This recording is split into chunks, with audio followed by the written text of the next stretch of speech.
Alright, hello my wonderful students. This is solving a compound inequality involving AND.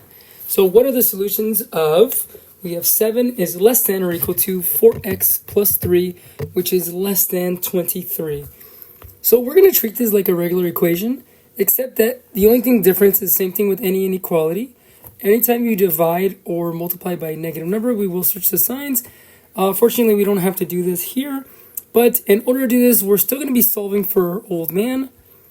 Basically, we're just going to try to get him alone, or the variable alone, and we are going to try to be moving everything ordered according to what's in here. If we're going to follow the same thing we did last time in our last couple videos, we're still going to use the same as like the PEMDAS, which is our parentheses, exponents, multiplication, which would be 2x, or can't write the r for a second, 2 times x, our division, which is in form of this, or the form of a divided by b, our addition, which is our pluses, and our subtraction, which is our minuses. So we're going to find the order of operations and do the opposite of what's going on. So if we look at here, we have our 4x plus 3. If we were doing an order operation, the first thing would be to multiply by 4, and then we would add 3.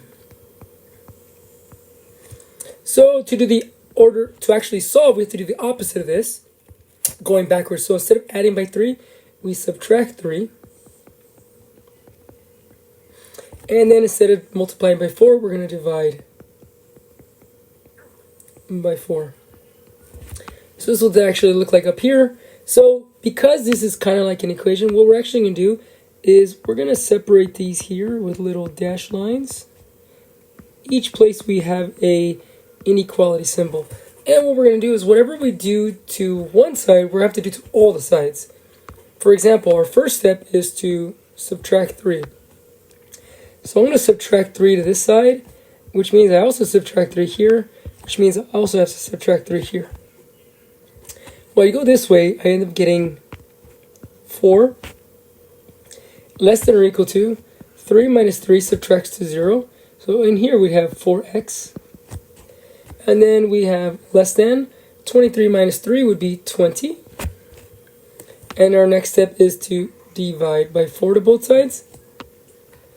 So we're going to divide by 4, divide by 4, and divide by 4. I shouldn't say both sides, just say all sides. And what's left over we get would be 1 less than or equal to, because these divide to 1. These also divide to 1, leaving us just with x, which is less than or equal to, just less than on the side, because of this just less than. 20 divided by 4 would be 5. And this would be our final answer. So the biggest take to this is that whatever we do to the inequality part that has the variable here, we have to do to each part. So in this case, it would be 3 parts.